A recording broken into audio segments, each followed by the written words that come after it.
timing of the African Union delegation's visit to South Sudan, particularly in Juba, has been very great, and the timing has really been spot on. I know that this uh, African Union Peace and Security Council mission was something that the people of South Sudan needed it the most, particularly when you look at the support of the African Union Security Council uh, dating back to the CPA time, and also the peace agreement that was signed uh, in 2023, and also the push for the next peace agreement that was signed in 2018, and the implementation to date. The people of South Sudan are historically connected with countries such as Algeria, Angola, Botswana, Cameroon, Cote d'Ivoire, Democratic Republic of Congo, Egypt, Eswatini, Equatorial Guinea, Ethiopia, Gambia, Nigeria, Sierra Leone, Tanzania, and Uganda, because they know that those countries are not connecting, some of them are not connecting with the border of South Sudan, but they have interest and desire to see meaningful peace in South Sudan. And this mission that took place for 3 days from 10 to 12 would have been seen as a mission that brings about unity of the political formation in South Sudan, and that's to say the SPLM in government, the SPLM-IO. It's supposed to be calling for the inclusive dialogue. It's also calling for, releasing of the political detainees, including Riek Machar himself, so that people can dialogue and begin to build, a program of moving forward when it comes to the implementation of the agreement of the regional conflict in South Sudan. So the arrival was good, but it does not signal a shift in the peace process, because there has been several visits by the AU, IGAD, and other eminent persons to South Sudan, but those visits found the government of South Sudan leadership with blocked hearts. They do not open their hearts for peace, and they're not interested to open their hearts for peace. So whatever that the African Union mission pumped to the hearts of these leaders, particularly from the leadership of Salva Kiir Mayardit and his officials, if their hearts are not open for peace, then there will never be results for peace in South Sudan. Because we've seen, for example, politicians talking about the arrest of Riek Machar is not political, it's criminal in nature, and there's no due process that happens. There's no evidence that suggests that Riek Machar is actually being locked up because of criminal, evidence. So that is the biggest worry that the people of South Sudan are trying to see, that the current government of South Sudan is not interested in peace.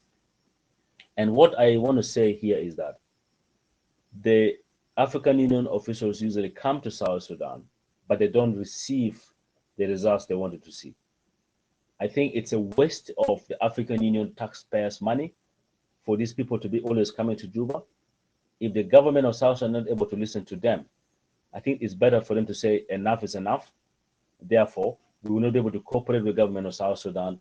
And if anything happens in terms of support that the African Union wants to give to South Sudan, or the African Union receives a request from government of South Sudan, they will be able to say, we will not be able to provide the support. My name, Edmond Yakani, Executive Director of SEPO. I would like to take this opportunity to express my take on the statement issued by the visiting delegation of African Union Peace and Security Council to South Sudan, Juba, recently under the chair of Algeria, dated 10th to 12th August 2025.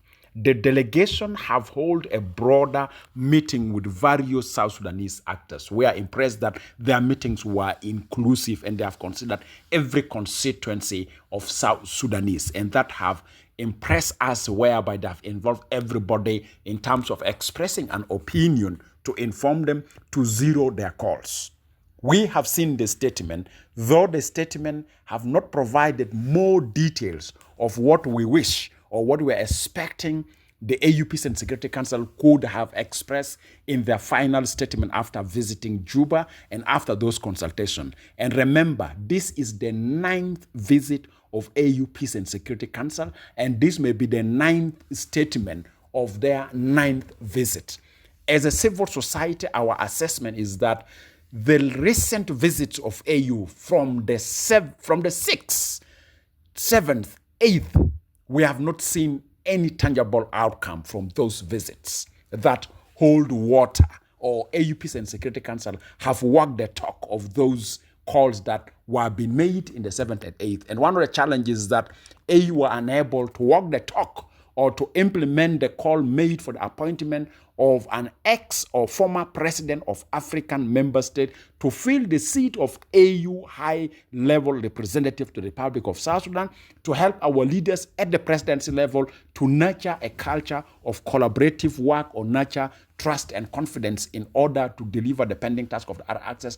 As we know, there's a deficit in trust and confidence at the upper or the higher level of the leadership of the country, and that require a former African head of state to come and help our leaders to work together collaboratively to implement the pending task of the access. We have never seen that being translated into an action. Now we have seen the 9th statement responding to a very encouraging position where AU Peace and Security Council have called within the framework for full implementation of the remaining task of access. AU Peace and Security Council have called for an inclusive political high-level dialogue among the political leaders for an amicable resolution of the current political situation in the country. This is impressive. These have responded to so many quests that are associated on how do we unlock the deadlocks, or how do we go about with the political statement the country is having now. What we didn't see very clear in the statement is that AU Peace and Security Council have not defined their role and responsibility in making this call translated into an action.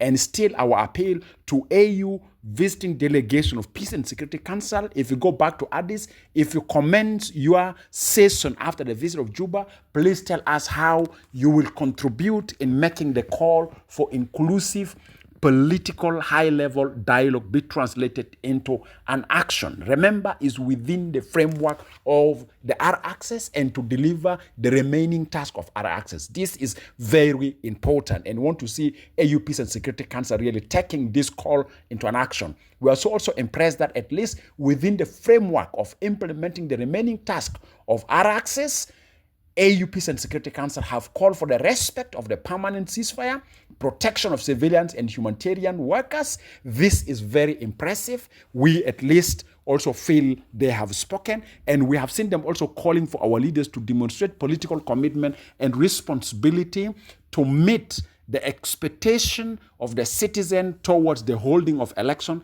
is scheduled for December 2026, and we are aware that election require agreed upon conditions, and that is also why the importance of holding an inclusive high-level political dialogue among the leaders so they can reach consensus on agreed upon condition for the holding of the election in line and within the spirit of the access. We are impressed with the statement of the AU Peace and Security Council, though we wish to see more calls or more asks made by the visiting delegation of AU Peace and Security Council, but we wish if they are back to Addis, they should make more broader report with more detailed decisions that they want to deliver that were not expressed in this statement.